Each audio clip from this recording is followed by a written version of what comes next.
Hello, good afternoon. Myself Dr. Aditi. I am MBBS DNB OBGY. I am expert in infertility and laparoscopy. आज हम यहाँ पे discuss करने वाले हैं लाइफस्टाइल डिसीजेस इन वुमेन. लाइफस्टाइल डिसीजेस क्यों आते हैं? कभी अपनी नानी को दादी को बोलते हुए सुना है कि मुझे पीसीओडी था, मुझे तो पीरियड्स ही नहीं आते थे normal, I used to have PCOD. नहीं, because their lifestyle was much different than our lifestyle. See, woman is a multifaceted role in the society. अगर woman ही नहीं है सोसाइटी में तो सोसाइटी इज इनकम्प्लीट. इतने सारे चीजें एक working woman specially does so many things in a day. You can't even imagine. Sometimes जब ऐसे होता है तब ऐसे होता है कि they are not able to strike a work and life balance. Stress of work, life में क्या क्या चल रहा है, इन दोनों चीजों का अगर बैलेंस नहीं होगा तो इस जगह आएंगे lifestyle diseases. Okay, now what are the main factors for this lifestyle diseases? तो पहला है स्किपिंग योर मील टाइम्स. चलो चलो चलो, लेट हो गया, जॉब के लिए लेट हो गया, इसके लिए लेट हो गया, तो tend to skip the meal times. Second is preparing fresh food. Time नहीं होता है तो पैकेट के या फिर anything which is package, anything which comes in a tin, anything which is in a closed readymade thing is preferred because वो easy होता है, उसका सप्लाई इजी होता है. तो पैकेज थिंग ज्यादा खाते हैं हम लोग. You opt for more of a readymade junk food. Energy drink, body is out of energy, आप इतने गड़बड़ में होते हो to catch your job that you tend to drink energy drinks which are high on sugar. That is the thing. Next is आपको deadlines meet करनी है, your job, your deadlines, your projects, whatever. उसके लिए आप late night तक जगे हुए होते हो. So all your metabolism is going for a toss, right? Next is lack of routine, lack of your physical activity. Physical activity है ही नहीं क्योंकि टाइम ही नहीं है दिन भर में. It's office, get up, get ready for the office, make your kids ready, send them to school, go to your office, come back again, meal timing again, students के अपने बच्चों के क्लासेस होते हैं, ऑल दोस थिंग्स. इसमें time ही नहीं मिलता है for your own self, for having a routine physical activity. So that is missing from our routine. And then addictions. Weekend पे you want to relax, there comes addictions. Addictions मतलब occasional alcohol और occasional cigarette को हम addictions नहीं बोलते हैं, but if it is like 3 or 4 times in a week then yes, surely you are addicted to it. So एक तो physical activity नहीं है, plus you are getting addicted to things which are not useful for your body. That's harmful. Overuse of plastic. Microwave में जल्दी से गर्म करना है, प्लास्टिक के डब्बों में गर्म करते हो, प्लास्टिक के डब्बों में अगर लेके जाते हो food, hot food especially in plastic is very very very toxic to your body. That is also leading to many kinds of diseases in your body. Then there is work pressure. Work pressure है तो stress है, stress है तो binge eating है, binge eating है तो weight gain है. So this is all interrelated. Then there is westernization of the culture. Westernization मतलब see, we talk about communicable diseases. जैसे स्कूल में किसी को अगर सर्दी खांसी हुई है, if someone is suffering from cold or flu, you tend to get that cold or flu. It's infectious, right? So that is a communicable disease. Same way, this lifestyle is becoming infectious. अगर वो pizza burger खा रहा है तो मैं क्यों ना खाऊं? That is something as a fancy. लोग उसको fancy समझते हैं, but no, that is not good for your body. You should know. वो खा रहा है तो you don't eat, but you tell him that this is not okay.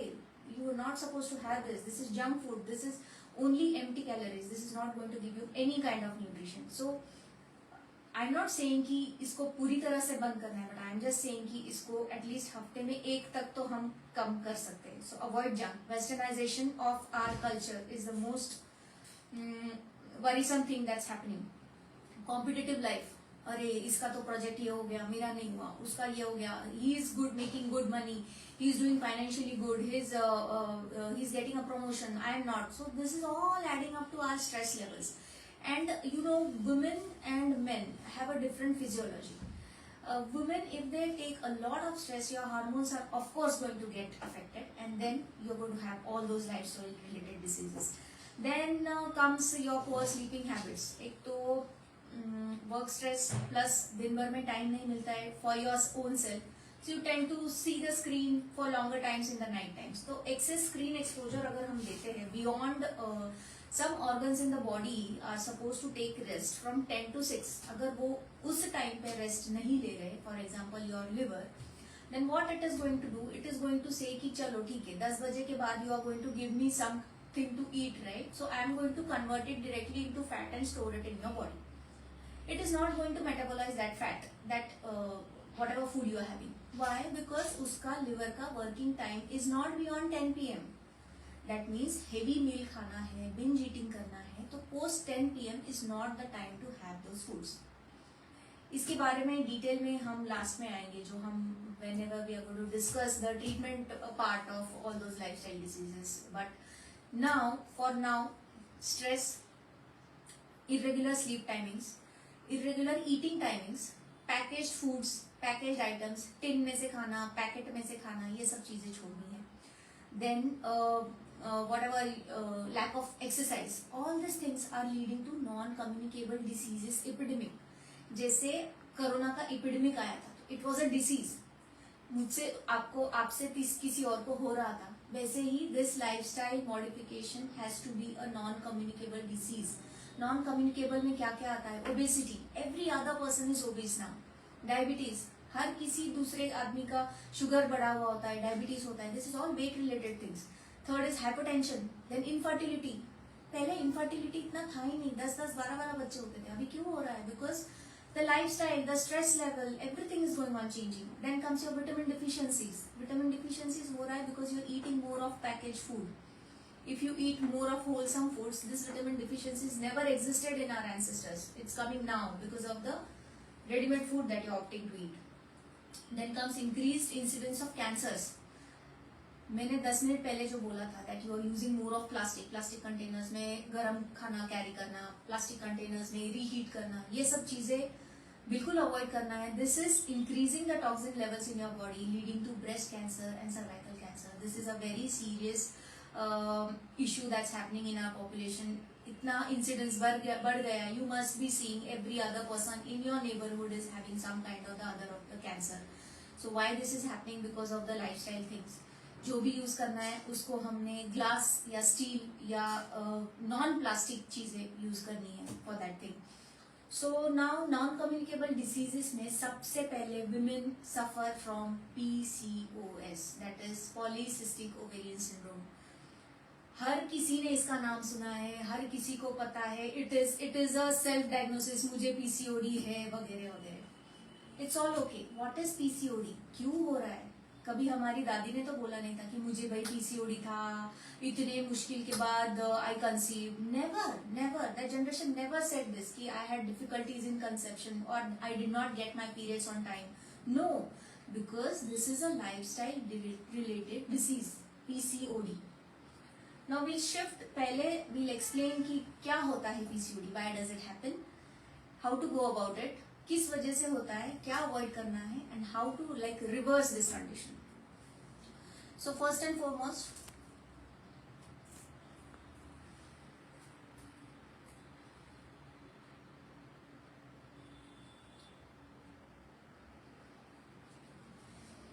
PCOS and PCOD are two different things. PCOS is a disease and PCOD is only a condition related to ovaries. PCOS में हमारा पूरा body affect हुआ है, but PCOD only the ovaries are getting affected. This is the basic difference between PCOS and PCOD. अगर आपके sonography report में आता है you have polycystic ovaries, that doesn't mean that you have polycystic ovarian syndrome. It is only limited to your ovaries, not to the whole body. Okay? So जो PCOS है, मतलब जो syndrome है, उसमें क्या होता है? पहली बात तो आपका मेंस्ट्रुएशन इरेगुलर होता है, मतलब पीरियड्स इरेगुलर होते हैं. पीरियड्स इरेगुलर होते हैं. सेकेंड इज इंसुलिन लेवल्स बढ़ते हैं. the hormones which are supposed to be more in the male are getting produced in your body. Male hormones बढ़ते हैं. PCOD होता है, I mean इंसुलिन रेजिस्टेंस होता है. Second, third thing is there are small cysts in your ovaries, जिसको हम polycystic, cyst यानी छोटा सा जो फॉलिकल होता है, उसको हम अगर रप्चर नहीं होता तो उसको हम सिस्ट बोलते हैं. तो ऐसे काफी सारे सिस्ट आपके ओवरीज में हर महीने जो ओव्यूलेशन नहीं होता है PCOD में, that get accumulated and it causes a lot of cysts in the ovaries. So hence they are called as polycystic ovaries. So when it is a part of syndrome, you have hyperinsulinemia, insulin resistance है, your body's preparing more of a male hormones, you have acne and pimples because of those male hormones, and you have a lot of cyst in your ovaries. तो ये सब चीजें मिला के PCOS मतलब syndrome होता है. PCO is only polycystic ovaries which is limited only to your ovaries. मतलब अगर इसको हम ड्रग्स देके इसका ओव्यूलेशन सुधार देते हैं तो ये कंडीशन सुधर जाएगी. But PCOS has to be enter out. The whole body has to be treated for this. Okay. Next is तो ये कब होता है? PCOD कब होता है? It can happen in teenage, it can happen in your child bearing, मतलब 30 से 40 तक हो सकता है. 40 plus also can have PCOD. मतलब ऐसा नहीं है कि आप 40 पहुंच गए अभी तो मुझे कोई PCOD वगैरह नहीं होगा, अभी तो मेरा ओव्यूलेशन ठीक है. It can happen in any part of your life. Like जब से आप मतलब जब से आपका पीरियड शुरू होता है, लाइक 9-10 ईयर्स व्हाटएवर, वहां से लेके till your menopause, any kind of age group can suffer from this PCOD. Okay, तो इसके रिस्क फैक्टर्स क्या है? इसके रिस्क फैक्टर्स है, फर्स्ट जो रिस्क फैक्टर्स हम चेंज कर सकते हैं, modifiable risk factors. Second is जो रिस्क फैक्टर हम मॉडिफाई नहीं कर सकते. जो मॉडिफाई मतलब इसको हम कुछ कर ही नहीं सकते, दैट इज हेरिडिटरी. अगर आपकी मम्मी आपके सिस्टर को PCOD है, they are on the obese side, you are going to have PCOD. Second is your gender. Of course if you are a female and you are obese, you may be tending to have some PCOD type thing. Then third is pre existing diseases. आपको अगर पहले से sugar बढ़ा हुआ है और आपको अगर पहले से डायबिटीज है तो you are prone to have PCOD. And high cholesterol, that is again obesity. So ये फैक्टर्स है जो हम अवॉइड कर नहीं सकते. Then comes avoidable factors. Avoidable factor हम क्या अवॉइड कर सकते हैं? एक तो फिजिकल इनएक्टिविटी, जो हम एक्सरसाइज बिल्कुल नहीं करते हैं, 1 या 2 दिन करते हैं उसके बाद चल छोड़ो जाने दो, no. Physical inactivity. Then diet, sleep time, ये सब चीजें हैं जो हमारी लाइफस्टाइल का एक पार्ट है जो हम एडिट कर सकते हैं, और अगर हम इसको चेंज कर सकते हैं तो PCOD अवॉइड कर सकते हैं. So there are 2 things, modifiable risk factors and non modifiable risk factors. Okay, so next will go to मतलब कॉम्प्लिकेशंस क्या होते हैं PCOD में. कॉम्प्लिकेशंस ये होते हैं कि if you have PCOS like part of the syndrome, first things first, you may have infertility, मतलब आपको प्रेगनेंसी रहने में प्रॉब्लम हो सकती है. प्रेगनेंसी रह भी गई तो आपको प्रेगनेंसी में डायबिटीज या हाइपरटेंशन की प्रॉब्लम हो सकती है, बिकॉज इंसुलिन रेजिस्टेंस है तो शुगर बढ़ेगा तो प्रेगनेंसी में डायबिटीज आएगा. Third is you can have you like something called as metabolic syndrome. उसमें ओबेसिटी आता है, then your high cholesterol and sugar levels आता है, and you have a cardiovascular risk also. But that is like in later part of life. But yes, you are prone to have metabolic disorder if you have PCOD. Then comes is depression, anxiety and eating disorder. Oh my God, I'm so obese. All my other friends are so fit and fine. So what you tend to have? You tend to have subclinical depression. Subclinical depression is जिस depression के लिए हमें clinician तक जाने की जरूरत नहीं होती है. That is called as subclinical depression. You are having depression, but that is not detected by a clinician. So that is subclinical depression. So whenever you have a condition, any pre-existing health condition, you tend to be little depressed from the other population. तो depression, anxiety, eating disorders. अगर बहुत stress में तो कोई लोगों को आदत है बहुत खाना है, बिंज ईटिंग जिसको हम बोलते हैं. Some people tend to have total loss of appetite because of this stress, anxiety and depression. So these are all side effects. Then you may have abnormal uterine bleeding. Abnormal uterine bleeding क्यों होता है PCOD में? क्यों periods time पे नहीं आते? इसका हम फिजियोलॉजी समझेंगे. What happens in PCOD? पहले नॉर्मल फिजियोलॉजी देखते हैं क्या होता है, female hormones, how they work, how the system works. Then will go to something abnormal. हर महीने these are the ovaries and this is the uterus. हर महीने ओवरी में एक छोटा सा अंडा बनेगा, फॉलिकल बनेगा. That will grow, mature and around 15-16 day it will rupture. Rupture होता है तो यहाँ से ट्यूब से आएगा. उसी दिन अगर कॉन्टैक्ट रखते हैं तो प्रेगनेंसी रहेगी और अंदर आके इम्प्लांट होगी. करेक्ट? सो हर महीने this inner layer that is called as endometrium, ये इनर लेयर ऐसे ही बनेगा as if you are going to have a pregnancy. If there is no pregnancy, if there is no fertilization, hormones from your ovary will go and tell this endometrium कि भाई pregnancy नहीं है body में, you need to come out. So it will shed every month as a regular period. This is normal physiology. PCOD में क्या होता है? Follicle तो बन रहा है, it's getting formed, but बढ़ नहीं रहा है, mature नहीं हो रहा है, rupture नहीं हो रहा है, वो वैसे ही है, dormant है. वैसे ही है, तो इसको तो लग रहा है कि प्रेगनेंसी है, this is going on building building building, but there is no pregnancy, there is no ovulation. यहाँ से कोई हार्मोन आके इसको नहीं बोल रहा है कि भाई प्रेगनेंसी नहीं, you need to come out. So when the capacity of this endometrium is done, मतलब बिल्डअप होने का कैपेसिटी जब खत्म हो जाता है, then endometrium starts bleeding। तो once in 2-3 months if you are having periods, और वो periods इतने heavy है because this endometrium has built up, और वो इतना बड़े बड़े क्लॉट्स जा रहे हैं, आपको 4-5 दिन तक क्लॉट्स जा रहे हैं, उसके बाद भी ब्लीडिंग चल रहा है। तो this is characteristics of PCOD, that means the ovulation is not happening and the endometrium is going on growing, and when the capacity of the endometrium is done, then it starts shedding after like 2-3 months. Okay, so this is what happens in PCOD with your ovaries. Now you must be thinking कि PCOD ovaries से आता है। No, it doesn't come from the ovaries. It starts from basically obesity. जब आपका वजन ज्यादा है, आपका BMI ज्यादा है, तो what happens is your pituitaries, जो ब्रेन में पिट्यूटरी ग्लैंड है, वो एक्सेस LH नाम का ल्यूटिनाइजिंग हार्मोन नाम का एक हार्मोन प्रोड्यूस होता है because of your excess fat. तो ovary start producing excess LH इधर जाके बोलता है you don't ovulate and start preparing male sex hormones. तो instead of producing female hormones, this ovary starts producing male hormones. ठीक है, मेल हार्मोन्स जब बढ़ जाते हैं तब इंसुलिन रेजिस्टेंस अपने आप बढ़ता है, because insulin is also a hormone. So if pituitary is getting affected, all the hormones in your body are getting affected. Your insulin is getting affected, your male sex hormones are getting affected, your female hormones are also getting affected. तो instead of female hormone बढ़ने की बजाय mail sex hormones बढ़ रहे हैं, और उसकी वजह से इंसुलिन रेजिस्टेंस हो रहा है। So the crux of PCOD is maintain your BMI। Okay, so अगर एक्सेस ल्यूटिनाइजिंग हार्मोन LH बढ़ रहा है, तो that is increasing your SHBG which is the sex male hormone. So उसकी वजह से क्या होता है, पिंपल्स आने लग जाते हैं, because male kind of distribution of hair, मतलब यहाँ पे तो बाल झड़ रहे हैं बट यहाँ पे बाल आ रहे हैं। You are having excess hair in your axilla, you are having excess hair on your stomach, male distribution of hair बढ़ रहा है। So that is characteristic of male sex hormones. Insulin resistance कैसे आप ढूंढ सकते हो clinically? So there is a black band of skin over your nape of the neck. ये nape of the नेक पे अगर ब्लैक थिक बैंड है, तो that means you are prone to have insulin resistance. That's not good. If you find such symptoms in your body, it is best to go and meet your clinician and get yourself diagnosed for PCO or PCOS.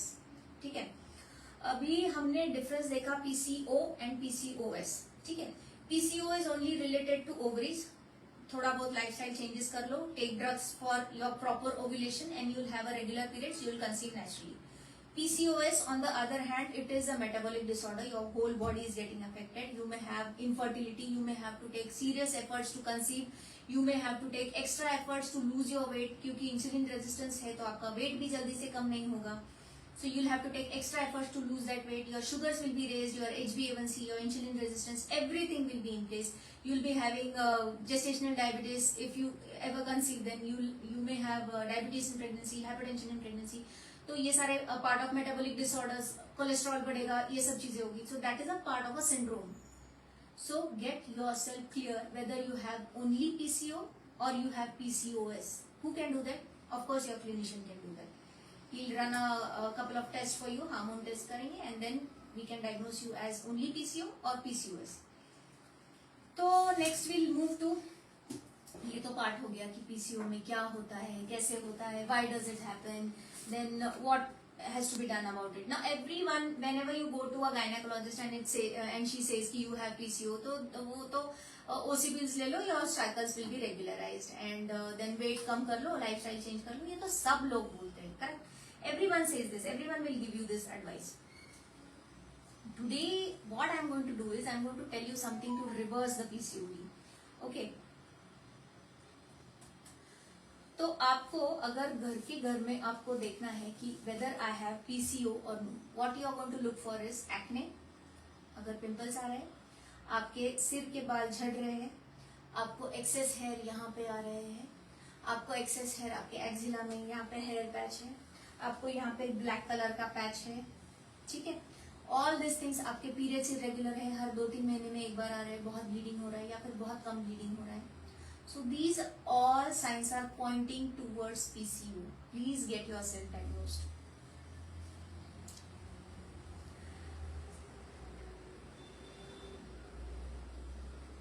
Okay. So ये तो हो गया हमारा क्या क्या हो सकता है, whatever happens and क्यों होता है. This is PCO is diagnosed with two things. First is blood test and second is a sonography. Blood test में सारे हार्मोन्स किए जाते हैं. Of course if there is hormonal imbalance you can always come to a conclusion that it is PCOS.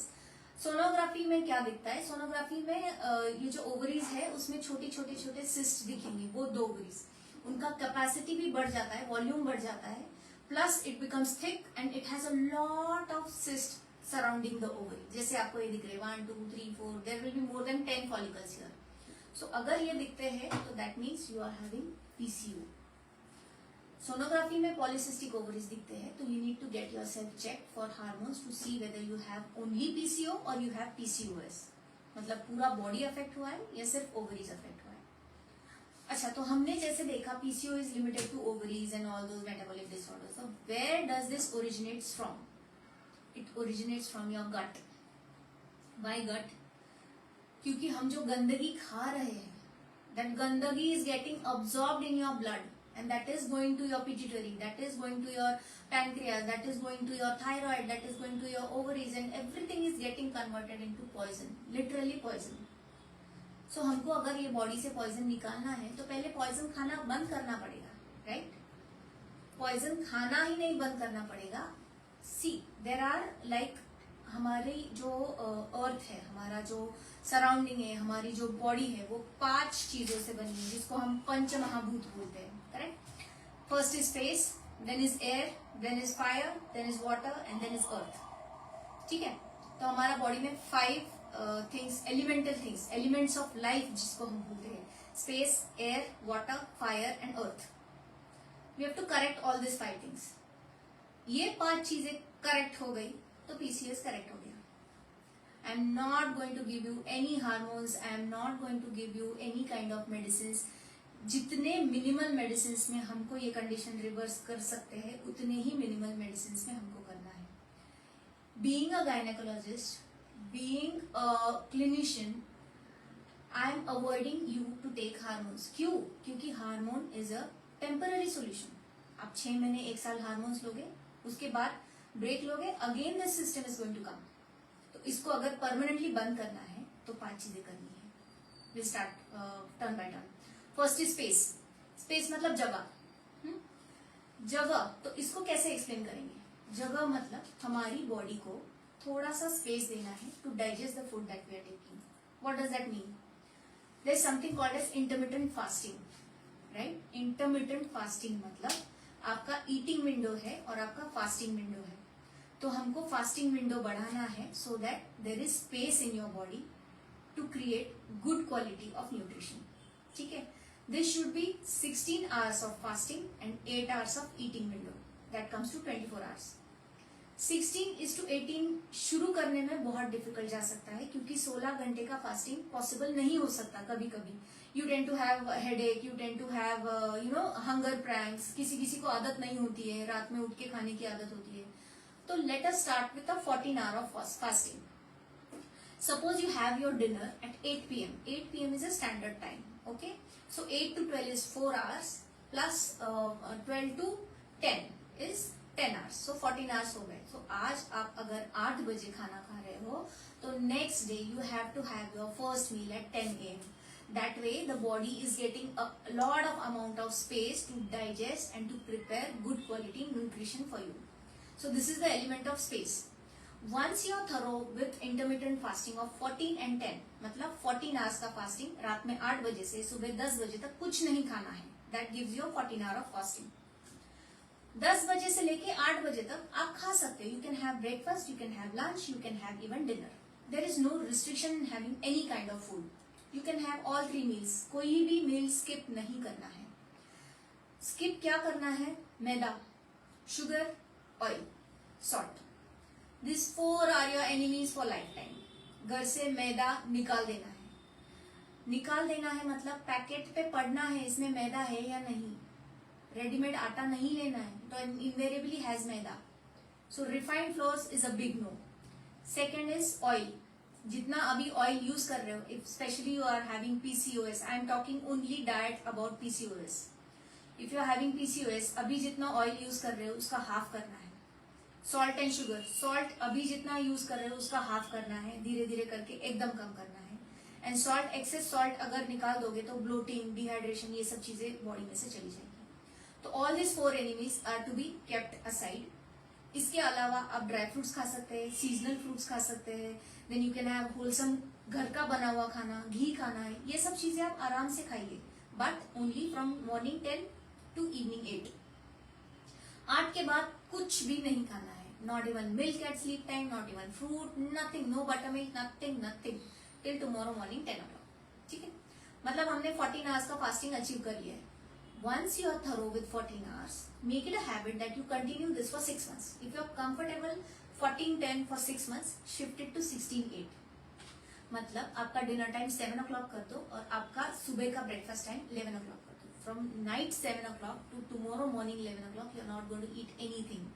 That way we are giving more and more space. मतलब space का element हमने achieve कर लिया है. With what? With intermittent fasting. So make yourself इन सच अ वे कि आपको आपका self control चाहिए कि आप इंटरमिटेंट फास्टिंग अचीव कर सकते हो. If this is by any chance very hectic, आपका शेड्यूल बहुत हेक्टिक है, आप नहीं कर पा रहे हो, तो एटलीस्ट 12 आवर्स का फास्टिंग तो हम अचीव कर ही सकते हैं. मतलब रात से 8 बजे से दूसरे दिन सुबह 8 बजे तक फास्टिंग करना है. That is more than enough. If you are following 12/12 fasting, मतलब 12 hour eating window and 12 hour fasting window, make sure कि हफ्ते में कोई भी एक दिन आप डिटॉक्स डाइट करना है. व्हाट इज डिटॉक्स डाइट ना? रॉ खाना है, उस दिन गैस लगाना ही नहीं है, गैस बिल्कुल चलना नहीं चाहिए. वेजिटेबल्स का जूस लेना है, फ्रूट्स खाना है, फ्रूट्स का जूस नहीं खाना है, that is only sugar, that is not fibre. So fruits you have to chew and eat. Vegetable you can have as a juice. Raw vegetables as salad या ऐसे कुछ खाना है जिसमें गैस लगाने की जरूरत ना पड़े और जो रॉ फूड्स हो, ये सब खाना है. That is called as detox diet. So हफ्ते में एक दिन हमें डेडिकेट करना है for detox diet. That way what happens is you give the element of space. खाते जा रहे हो, there is no space for your body to recover, to give you nutrition, nothing. So element of space is required for your body to recover and give you good quality nutrition. So this is about element of space. Second is element of air. Element of air मतलब क्या? This generation especially, I mean, I belong to the same generation, I should not be saying this, but this generation has a disease called as chair disease. Chair disease क्या होता है? घर में जाके chair पे बैठे हैं, सुबह उठ के ऑफिस गए हैं, ऑफिस जाके चेयर पे बैठे हैं, ऑफिस के चेयर से फिर घर के चेयर पे सोफा पे आए हैं, सोफा से फिर बेड पे गए हैं. इसमें कहीं पे भी ना वॉकिंग है, ना रनिंग है, ना एक्सरसाइज है, कुछ नहीं है. इस चेयर से उस चेयर पे, इस चेयर से होटल की चेयर पे, होटल की चेयर से ये चेयर पे, ये चेयर से घर के सोफा पे. So this is like interchange of chairs only. This is called as chair disease. तो ये chair disease अपने लाइफ से निकाल देना है. Give yourself exposure to fresh air. सुबह 45 minutes you have to dedicate your time for exercise. This is the element of air. Exposure to fresh air. Okay? So exposure to fresh air कैसे देना है?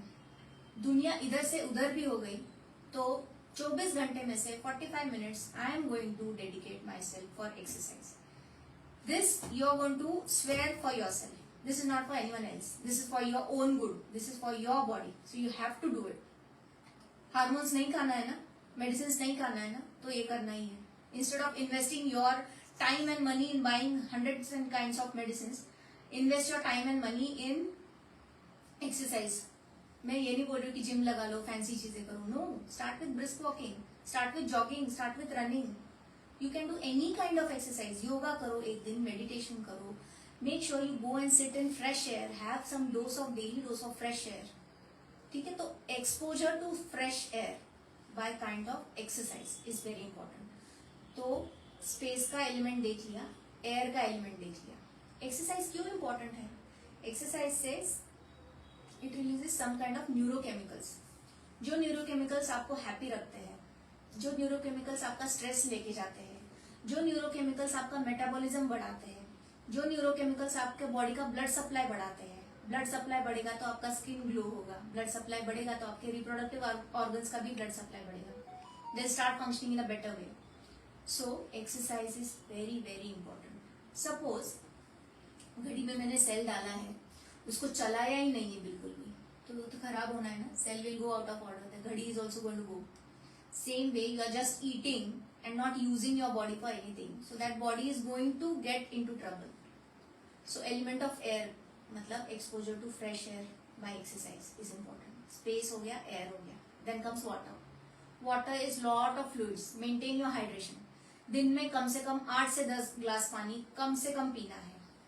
पानी ज्यादा पियोगे तो आपकी body में से टॉक्सिन्स जल्दी से जल्दी बाहर चले जाएंगे. You will have a better metabolism with water. So make yourself better hydration with water. Space हो गया, air हो गया, water हो गया. Then comes fire. Do you ever think कि हमारे ancestors जो हमारे पूर्वज थे वो सूरज को क्यों, मतलब why they used to pray to the sun? Because sun used to give energy. sun का मतलब है हमारी बॉडी को एनर्जी देना. तो fire is exposure to sun. सुबह के एकदम जो सौम्य जो माइल्ड सनलाइट होता है उसका एक्सपोजर आपको होना ही चाहिए. अगर रूम में दिन भर बंद हो तो यू गेट वेरी अनईजी लगता है. क्यों लगता है? क्योंकि सनलाइट एक्सपोजर नहीं है.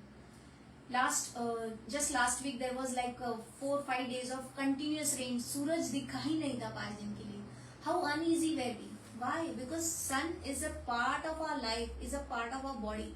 Exposure to sun is very very important. Specially जो नया सेल बॉडी में बनता है उसके लिए D3 और B12 बहुत जरूरी है. D3 कैसे बढ़ेगा? With exposure to sun. If your D3, B12 all the vitamin are in place, then the ovary will function properly. आपके विटामिन सी ठीक नहीं है तो आपका बॉडी कहाँ से काम करेगा? आप सेल डाल रहे हो, वो सेल आउटडेटेड है, एक्सपायरी हो गई है, तो वो काम नहीं करेगा.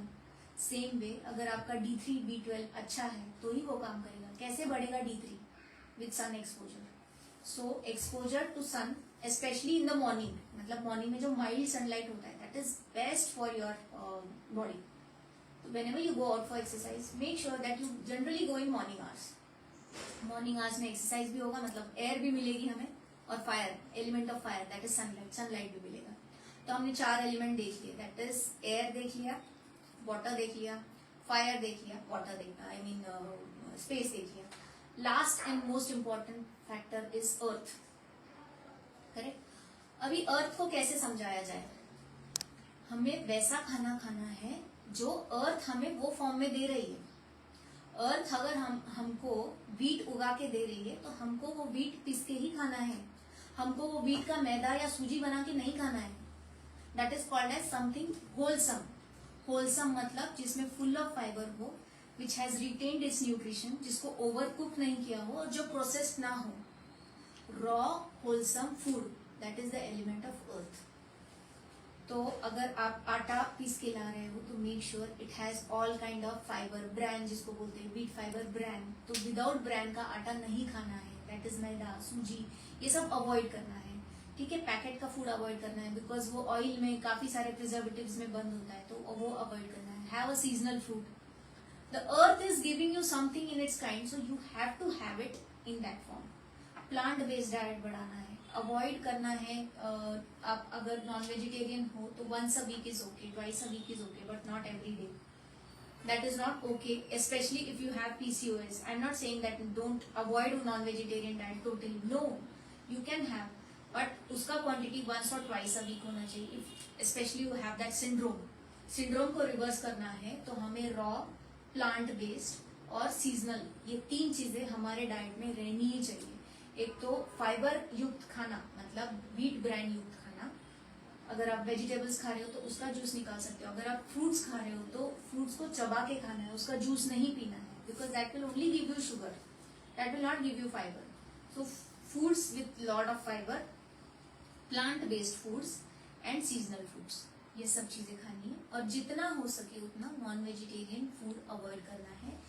This lifestyle, if you follow for 6 months, I guarantee you that you will have regular periods after 6 months of time. But इसके लिए आपको total dedication चाहिए. Intermittent fasting जो मैंने इसके पहले element of space में बताया है, that is supposed to be your lifestyle change for the rest of your life. मतलब आज से अगर शुरू कर रहे हो आप, तो you have to follow this for the rest of your life, because once your ovaries are tend to become PCO, अगर आप ये लाइफस्टाइल छोड़ दोगे, ये फिर से प्रॉब्लम आपको आने वाला है.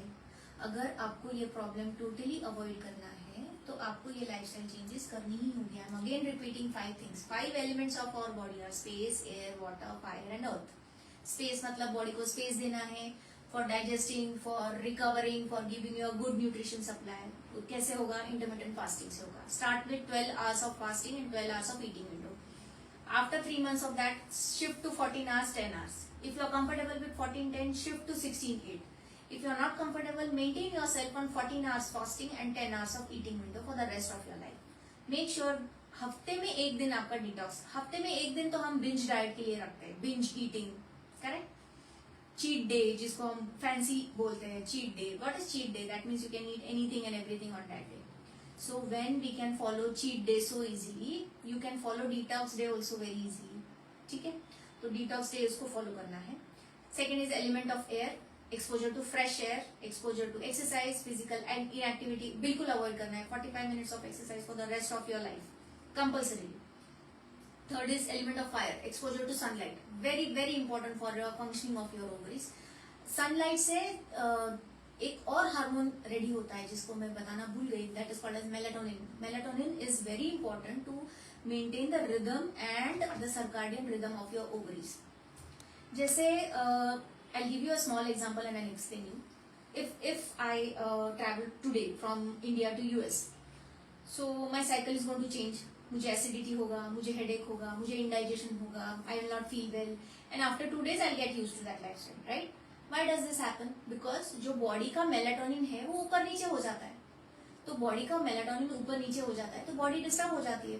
तो ये मेलाटोनिन कहाँ से मिलता है? This comes from fresh sunlight.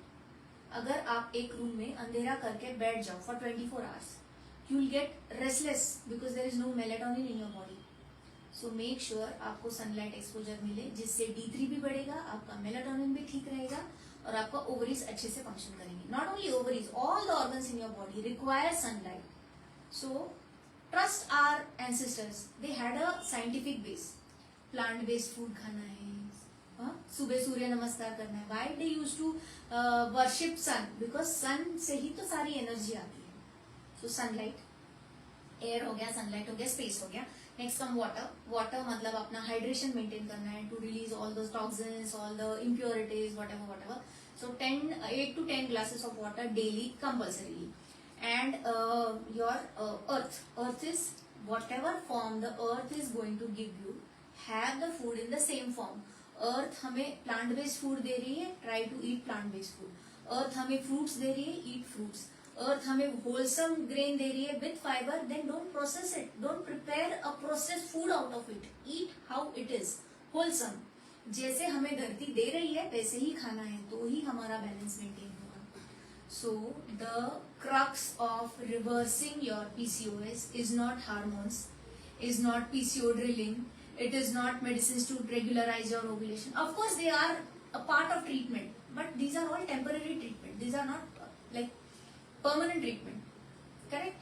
वो तो आपको कोई भी गायनेकोलॉजिस्ट बोलने ही वाला है कि आपका ये ले लो वो हो जाएगा, वो ले लो वो हो जाएगा. ठीक है, that's a part and parcel of the treatment. But if you want to reverse it, you will have to take care of 5 elements of your body, air, space, water, fire and earth. जिससे जिन 5 चीजों से हमारा body बना है, उन्हीं 5 चीजों को अगर हमने मेंटेन किया तो PCO क्या कोई भी बीमारी आज तक हमारे पास आएगी ही नहीं. Never. You take that in writing, that never और any disease will not come to you unless and until you have a family history or hereditary genes में ही आया है, then it's okay. But lifestyle related disease, if you follow and take care of these 5 elements, it's not going to happen. So this was diet and exercise part. अभी अगर आपको of course if you want to have children and you are suffering from infertility because of PCOD, there are means to improve your ovulation. मतलब आपको drugs देके आपका ovulation maintain करेंगे, आपका ovulation ठीक हो गया तो of course pregnancy रहेगी. So उसके लिए अलग drugs है. To regularize your cycle, to give you a push in metabolism, मतलब इंसुलिन रेजिस्टेंस कम करने के लिए there are drugs called as metformin. वो आप आपके क्लिनिशियन से मिलके ले सकते हो. तो metformin है, there are drugs like letrozole and clomifene to regularize your cycle. Then there comes low dose OCPs, जिससे ना वजन बढ़ता है, ना पिंपल्स आते हैं, ना कुछ होता है, but cycle regularize होता है. So that can be given in patients जिनको fertility expected नहीं है, मतलब जिनको child bearing नहीं चाहिए, but they are suffering from irregular periods and they still want a regular period. So yes, we can give low dose of OCPs. And then again, इन सबसे भी नहीं हो रहा है, like there are lot of follicles and in follicles की वजह से बहुत इंसुलिन रेजिस्टेंस है, बहुत मेल हार्मोन्स बढ़ गया है बॉडी में. तो there is a surgical treatment for PCO that is called as ovarian drilling. Drilling में हम क्या करते हैं, ये जो सारे फॉलिकल्स बने हैं ना, उसमें पंक्चर करते हैं, ड्रिल मारते हैं. जैसे हम दीवार में ड्रिल मारते हैं वैसे हम फॉलिकल्स में ड्रिल मारते हैं. ड्रिलिंग से क्या होता है, फॉलिकल फूट जाता है तो उसके अंदर के जब सब मेल सेक्स हार्मोन जो बना रहा है ओवरी, वो चले जाते हैं. वो चले जाएंगे तो ovary will become neutral and it will start functioning properly. But this is in like grade 3 grade 4 PCO. हर एक को ओवेरियन ड्रिलिंग की जरूरत नहीं पड़ती है. So this is the drug part of your PCOD. So in a crux, I would like to again stress on treatment part of PCOD. पहला तो let's start with medical treatment. Low dose OCPs. Then comes something to improve your ovulation like letrozole or clomifene. Then comes metformin, ताकि आपको insulin resistance है अगर, तो metformin से आपको wait कम होने में मदद होगी, आपका इंसुलिन रेजिस्टेंस कम होगा, आपका शुगर लेवल्स मेंटेन होगा and it will help you to reverse your PCOS. So metformin. Then comes something called as PCO drilling.